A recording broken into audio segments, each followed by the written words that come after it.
Hello! Today I'm going to show you how to light a primer stove, and I'll throw in lighting one of these little ones as well because I want to do a test.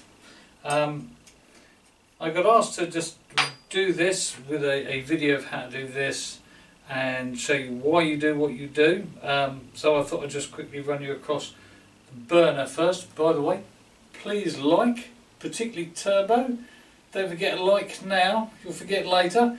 And subscribe. Now here is the burner. That's a bit the business end. Okay, so what that is there is a spirit cup, which I'm going to put mess in a minute, and this preheats these pipes, which in use get heated up. Fuel gets forced up these pipes through here. This is going to end up being very hot, and then down these pipes and out of this jet here, which you can just see. And then when it comes out of that jet, once this is hot, it comes out as vapour rather than liquid, and it just lights once it hits this hot top. Occasionally you might need to run a pricker through there. So there's a tiny little hole. If I could just get that in there, which I can. Let's give it a little bit of a clean. If you can see that, yeah, there you go. Do that again.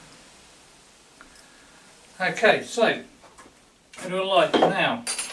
This is a portable stove, so this one comes to bits. That top comes completely off. You can fold it away in a small little tin. And this one also has fold-out legs. If you have a fold-out leg one, I'd fold out the legs. But let's put this one together. So what you do.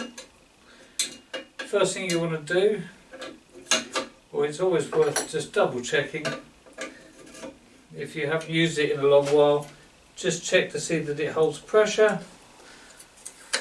Give it a couple of pumps.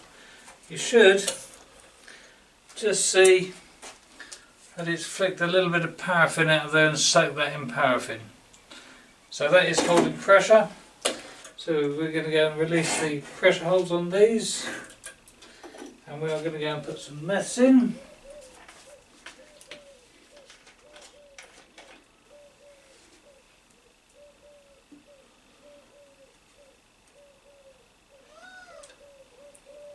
Make sure not to spill mess anywhere, because it burns with a completely invisible flame.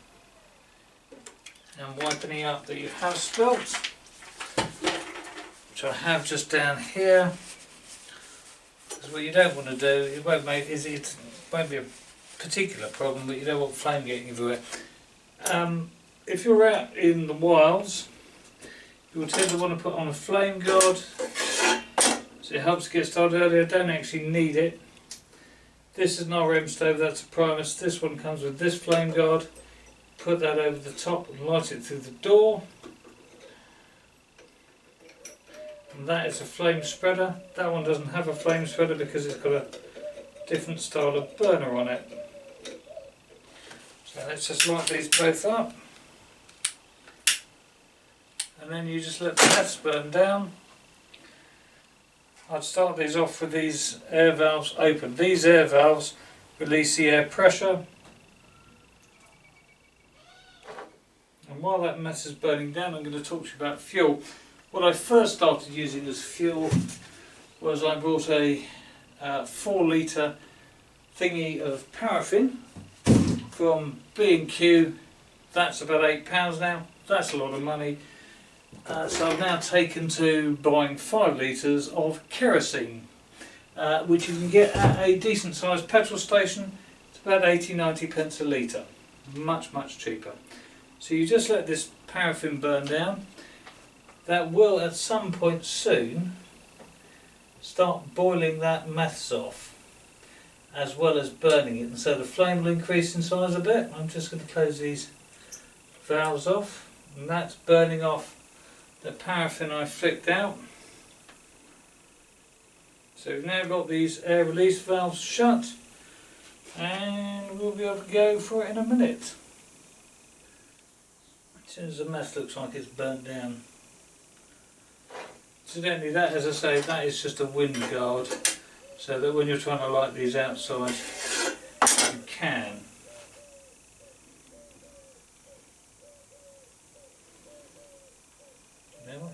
It's not going now.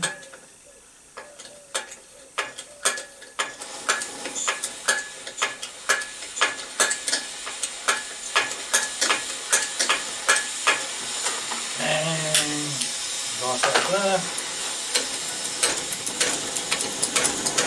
And that one's going as well.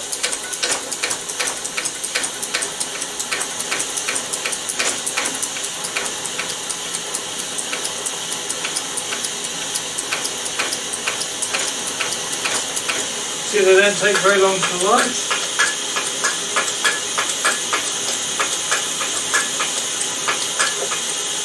This one is virtually silent, that one not so much. That's called a Aurora burner, this is called a silent burner. You can trust me on this one's relatively quiet.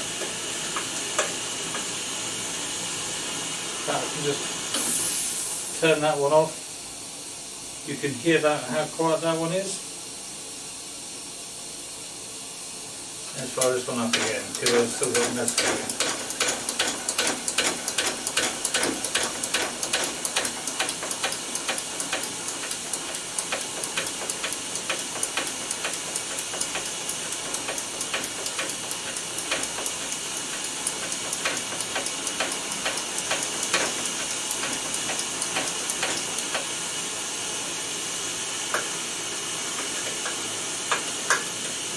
Right, and now I'm just going to go and start my stopwatch off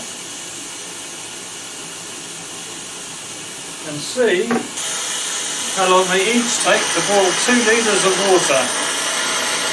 And we shall skip ahead now to when they're boiling and I'll let you know.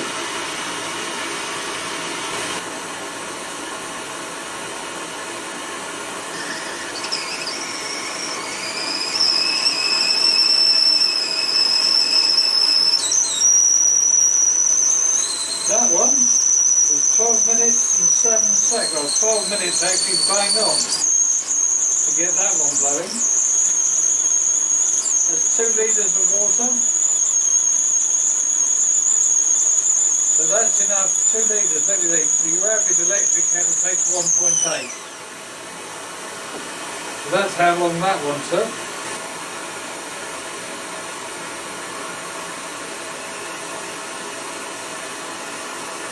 And that one took 25 minutes and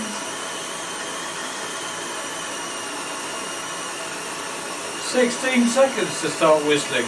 So that one wins by a whole 12 minutes.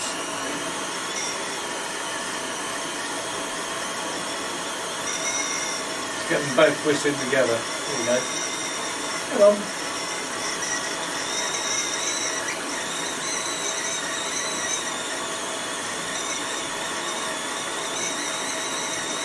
Right, now if you want to shut these things down, let me just show you the flames on these. That was 2 litres in each, by the way, so these kettles are both filled to the brim. You can do about 7 or 8 people off of each kettle full.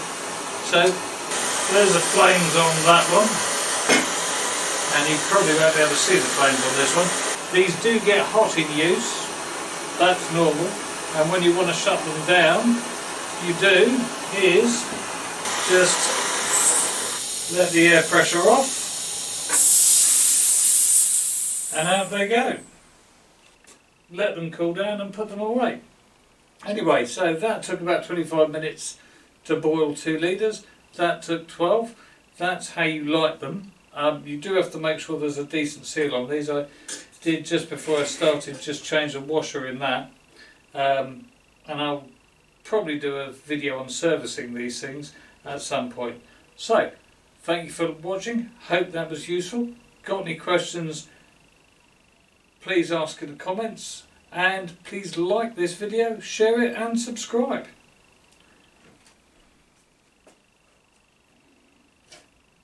Oh, one last thing, this kettle by the way is currently on sale in Sainsbury's for £3, which is a good price.